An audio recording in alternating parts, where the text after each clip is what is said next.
Olá pessoal, dando sequência então à nossa aula, eu disse para vocês que após a citação do executado, né, nós vamos ver o que ele pode promover, quais são as atitudes que ele pode ter após essa citação, tá certo? Então podem acompanhar aí comigo, tá? No quadro, ele pode tomar algumas atitudes. A primeira dela, lembrem que o mandado de citação é expedido para que o executado pague a dívida no prazo de 3 dias. Vocês se recordam disso? Então, se ele pagar, né, vai ter a redução de honorários pela metade, tá certo? Então, o primeiro tópico aqui que eu coloco para vocês, atitudes do executado após a citação, tá? Então, a primeira atitude seria o quê? Pagar a dívida em 3 dias. Pagar a dívida em 3 dias. Lembrando que, nesse caso, o executado terá um benefício com redução pela metade dos honorários de advogado, certo? Então, essa é a primeira atitude que ele pode optar. A segunda opção do executado seria pleitear uma moratória, ou seja, ele pleitear o parcelamento dessa dívida, tá? É um parcelamento previsto no próprio artigo 916 lá do Código de Processo Civil, que consiste na seguinte forma: lá no prazo para embargos, que o prazo para embargos é de 15 dias, são 15 dias, né, que o executado tem para oferecer a defesa. Então, nesse prazo, o executado reconhece o crédito, ele tem que renunciar ao direito de embargar a execução, ou seja, ele reconhece o crédito do exequente, deposita, comprova o depósito de 30% do valor da execução, lembrando que nesses 30% do valor da execução já tem que estar acrescidos também as custas e os honorários advocatícios. Nesse caso, não haverá redução dos honorários pela metade. O executado deverá comprovar o pagamento dos 10%, tá? Dos honorários de advogado. Então, ele comprova o pagamento de 30% do débito, mais as custas processuais e mais os 10% dos honorários de advogado, tá? E aí ele pleiteia um parcelamento. Esse parcelamento pode ser em até 6 parcelas mensais, 6 meses. Em até, isso não significa que tem que ser 6 meses. Ele pode pleitear 3 meses, 4 meses e no máximo até 6 meses, tá? Sendo que nessas parcelas mensais haverão alguns acréscimos, tá? Por exemplo, correção monetária e juros de 1% ao mês, tá certo? Então ele pleiteia a moratória nesse sentido, de depositar 30% do débito, mais custas, mais os 10% de honorários de advogado e pleiteia o valor que ele quer pagar em quantas parcelas? O máximo de 6. Tudo bem? Lembrando que essas parcelas devem ser corrigidas monetariamente e aplicadas 1% de juros ao mês. Tá? Nesse caso aí, o exequente ele vai se manifestar sobre esse parcelamento para verificar se está tudo certo, se o executado depositou o valor correto, se está dentro do prazo que ele pleiteou, tá? E aí então o exequente ele tem o prazo de 5 dias para se manifestar sobre esse requerimento e após isso o juiz fará a decisão, né, proferirá a decisão se vai homologar ou não esse pedido de parcelamento, né? Então, estando em ordem, tudo correto, o exequente já pode pleitear o levantamento desse valor, né, desses 30%, tá? E se porventura houver uma demora para o juízo apreciar esse pedido de parcelamento, tá? Durante esse período, se passar mais de um mês, 2 meses, a cada mês que for passando, é dever do executado ir pagando, juntando aos autos os comprovantes dos pagamentos das parcelas, ok? Então, se o juiz demora para apreciar, o executado ele deposita, vai comprovando os depósitos e também é direito do exequente requerer o levantamento desses valores até que o juiz faça a apreciação. Tudo bem? Então, se porventura o devedor também não honrar com obrigação, tem uma penalidade lá no artigo 916, mesmo lá no parágrafo 5º, que eu leio aqui para vocês e até transcrevi, tá? O não pagamento de qualquer das prestações acarretará cumulativamente o quê?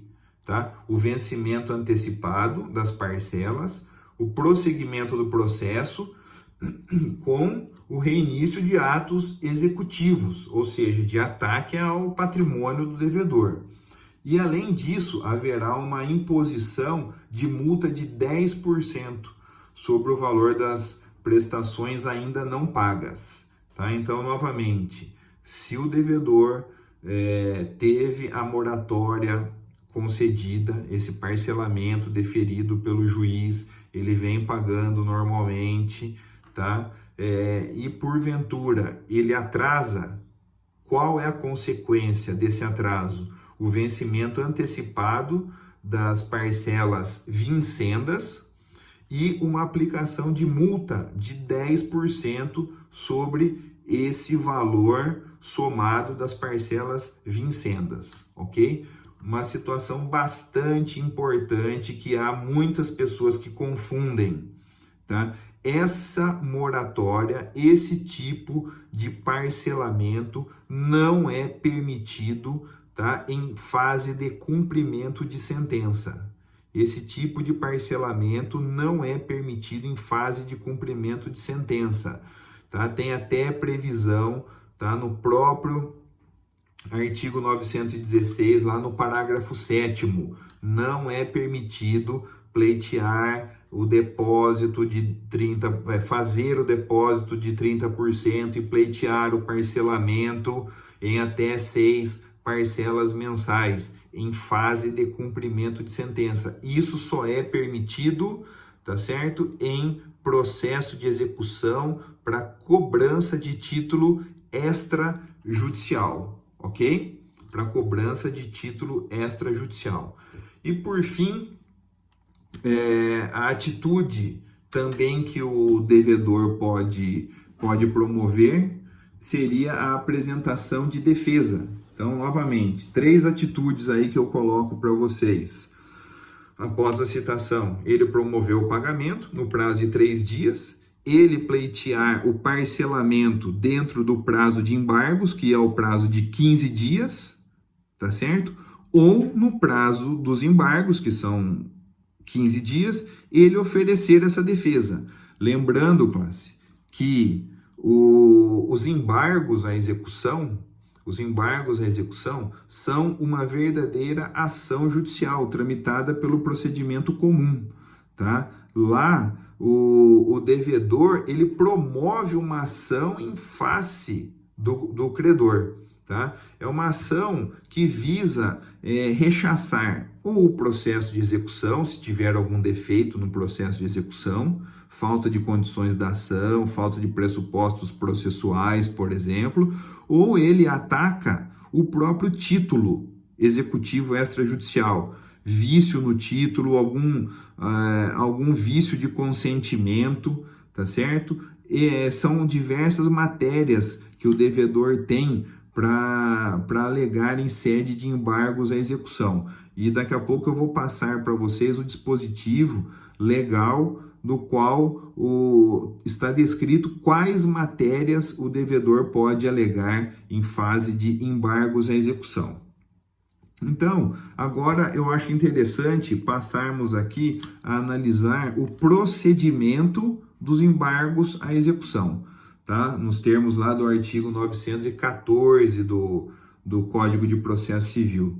Novamente, se os embargos à execução são uma verdadeira ação judicial, o devedor ele tem que fazer uma petição inicial, lembrando sempre dos artigos 319 e 320. Aí você pega e analisa qual é o caso específico. Se aqui são embargos à execução, eu vou ter que pegar para fazer a minha petição inicial o parágrafo, no mínimo, o parágrafo 1º do artigo 914, tá? Dispõe o seguinte: os embargos não dependem de penhora, caução ou depósito. O que significa isso? Para o devedor ingressar com os embargos à execução, ele não precisa nomear um bem à penhora, ter seu bem penhorado, dar ao juízo uma caução, seja pignoratícia, hipotecária, não precisa dar garantia nenhuma e muito menos depositar algum valor no processo, tá? Os embargos não dependem nada disso para que o devedor possa ingressar com essa ação.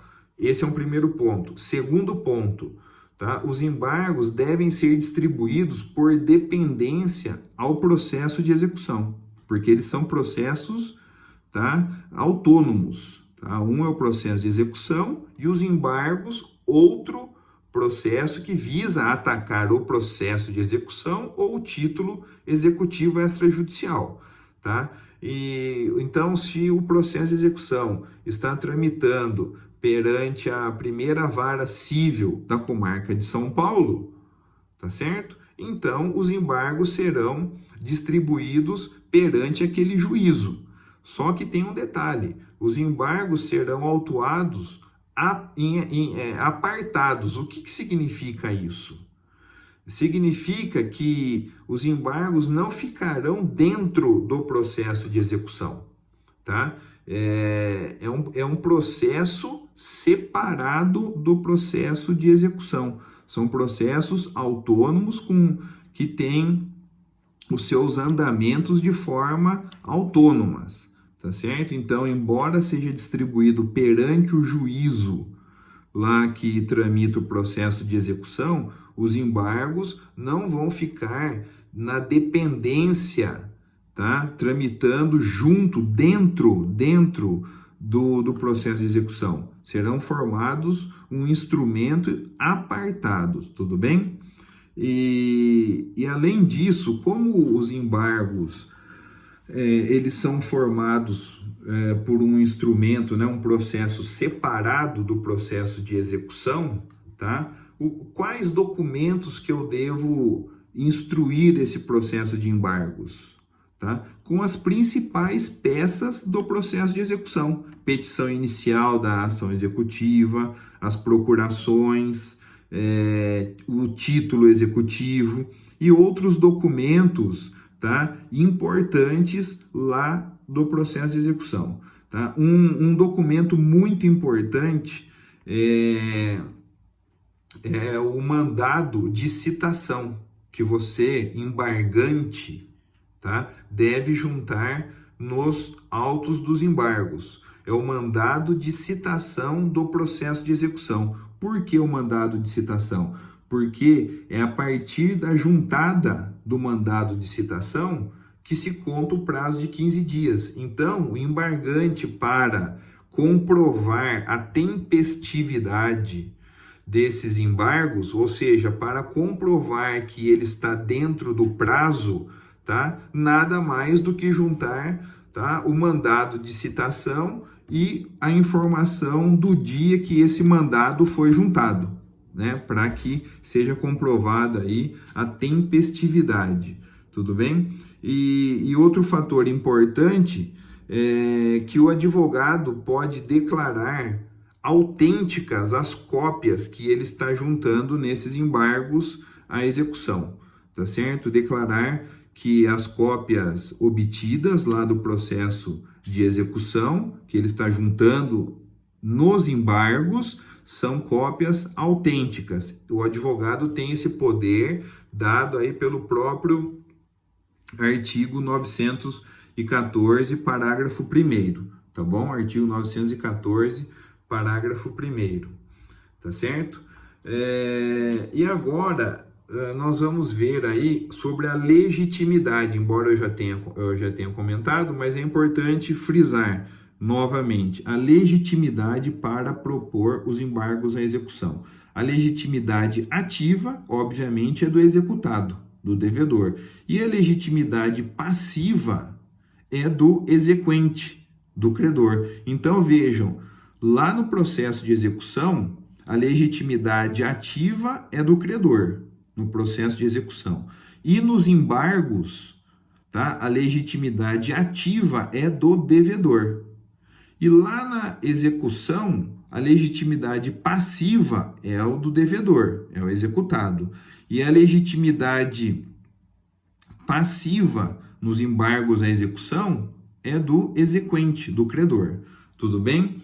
E aí, quais são as matérias arguíveis nos embargos à execução?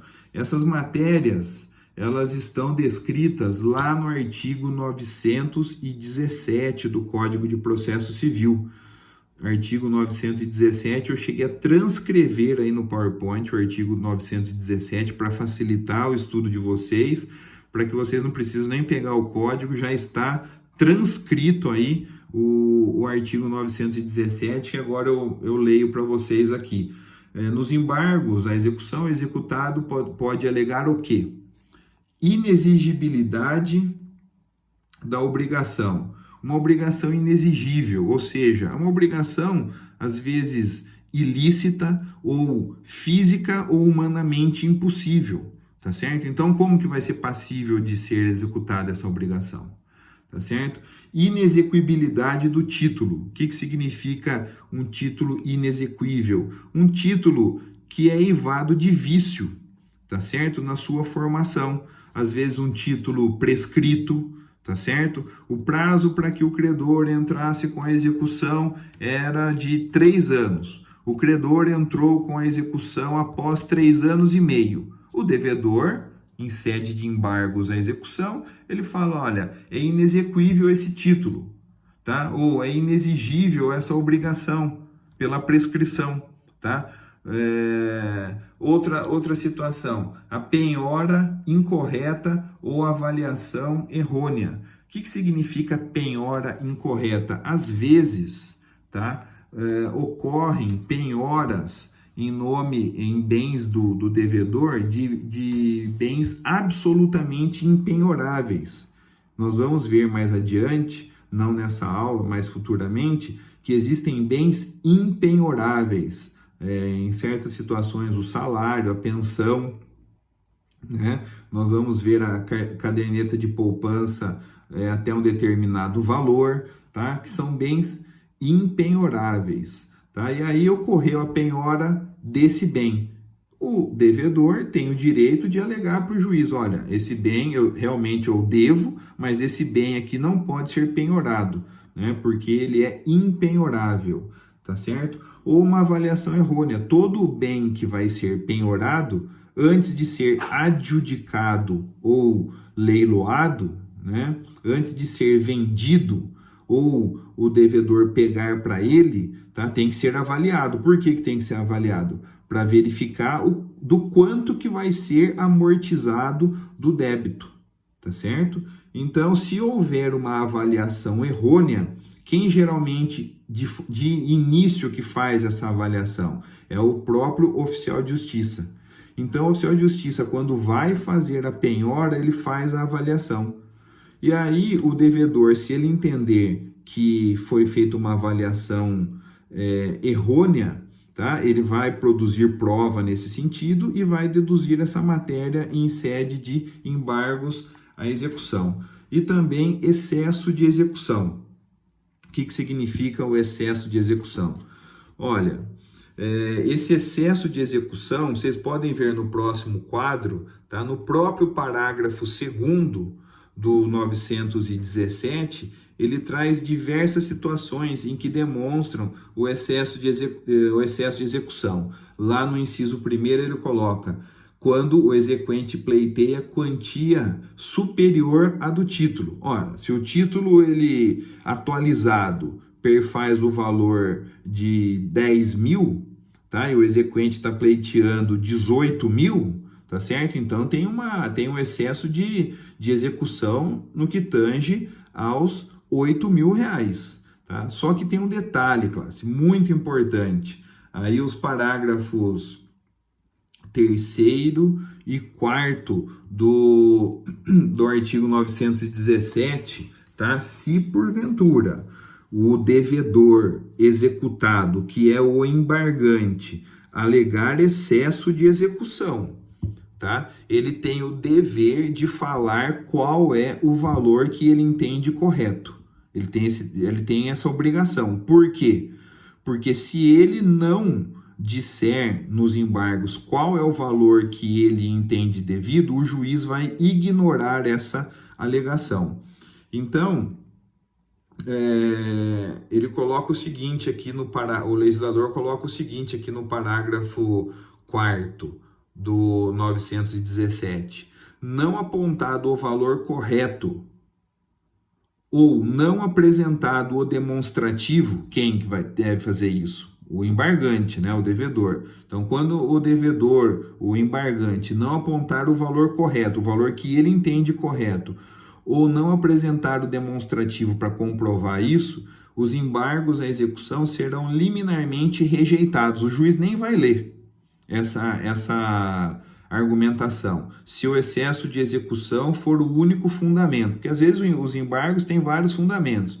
Ele alega prescrição, alega outras matérias, mas se for a única matéria, o excesso de execução, tá certo? E o devedor não alegar qual é o valor que ele entende correto, o juiz de pronto já rejeita esses embargos, né? Rejeita os embargos liminarmente. Agora, se tiver outras matérias além dessa, o juiz vai ignorar essa alegação de excesso de execução e só vai apreciar as outras matérias de defesa, tá certo? E para eu não ficar cansativo aqui em relação ao artigo 917, o que o devedor embargante pode alegar em embargos à execução, tá?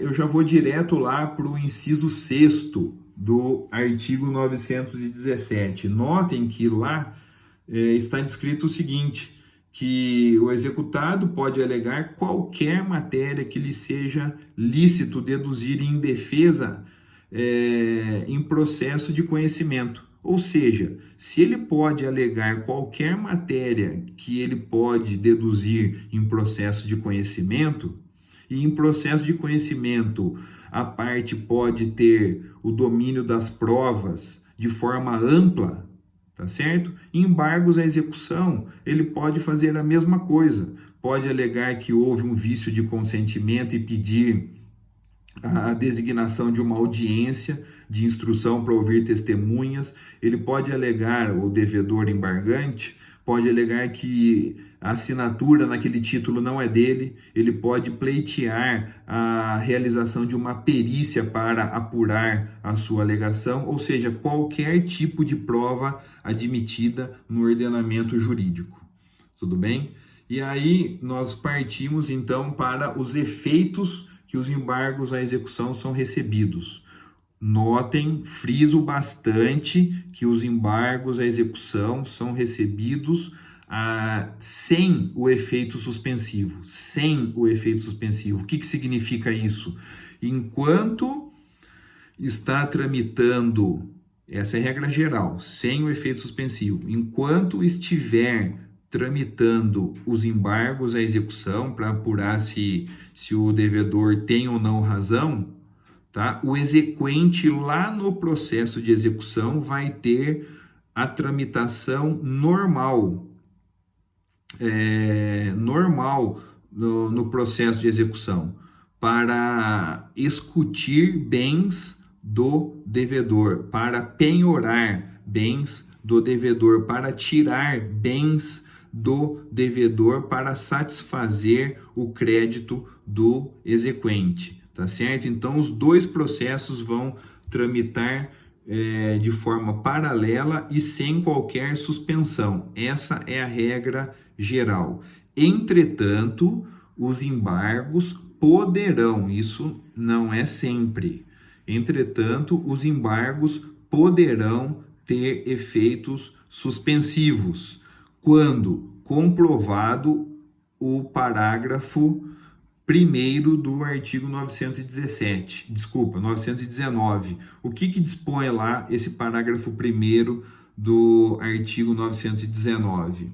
O juiz poderá, a requerimento, então, veja, os embargos não poderão ter efeito suspensivo ex officio. O juiz não pode dar o efeito suspensivo sem que a parte pleiteie, sem que o embargante requeira. Então, o juiz poderá, a requerimento do embargante, atribuir efeito suspensivo aos embargos quando verificados alguns requisitos, alguns pressupostos. Quais são esses requisitos? Quais são esses pressupostos? Requisitos para a concessão da tutela provisória de urgência. Quais são os requisitos, nesse caso, para a concessão da tutela provisória? Fumus boniuris, periculo in mora, tá?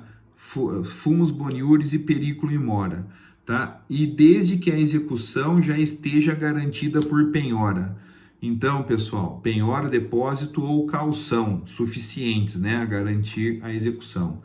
Então, classe, notem bem o seguinte, são praticamente 2 requisitos necessários, não é um ou outro, tem que ser os dois. 2 requisitos necessários para que o processo de execução seja suspenso, tá? Enquanto não termina o processo de embargos à execução. Para que o devedor consiga obter a suspensão do processo de execução, deve haver a comprovação do quê? 2 requisitos. Os requisitos para concessão da tutela provisória, lembrem, fumus boniuris e o periculo in mora, tá? E que o juízo esteja garantido. O juízo esteja garantido, seja por depósito, caução ou penhora, suficientes. O que significa suficientes? Um valor igual ou maior ao valor do crédito alegado pelo exequente, entendeu? Nesse caso, o juiz poderá atribuir efeito suspensivo ao processo de execução. Tudo bem? E praticamente para finalizar então a nossa aula, eu coloco aqui que como os embargos têm uma tramitação praticamente igual ao processo de conhecimento lá no procedimento comum, tá? O 920 do Código de Processo Civil, ele dispõe o seguinte: recebidos os embargos, né? O exequente, notem, o exequente é o embargado, o exequente, o credor, é o réu nos embargos à execução. O exequente será ouvido no prazo de 15 dias. Ele será ouvido sobre o quê? Sobre a petição inicial do devedor dos embargos à execução, tá certo? Ele será ouvido e vai poder se manifestar. Esse será ouvido, tá? Essa petição, ela é denominada impugnação, não é contestação. Essa petição é promovida aí pelo exequente, que é o réu nos embargos à execução, ela é denominada impugnação. E a seguir, então vejam, o devedor faz os embargos, a petição inicial, o credor exequente, ele se manifesta no prazo de 15 dias, que é o réu nos embargos à execução, no prazo de 15 dias. Depois, se o processo estiver pronto para ser julgado, o juiz já profere a sentença. Se não estiver pronto para ser julgado, porque às vezes demanda de algumas provas, prova oral, designação de audiência, prova pericial, o juiz determinará a realização dessas provas, tá? Determinará a realização dessa audiência e após encerrada a instrução, né, com memoriais, etc., o juiz profere a sentença. Entenderam? Então, basicamente, eram essas as palavras aí que eu queria deixar para vocês em relação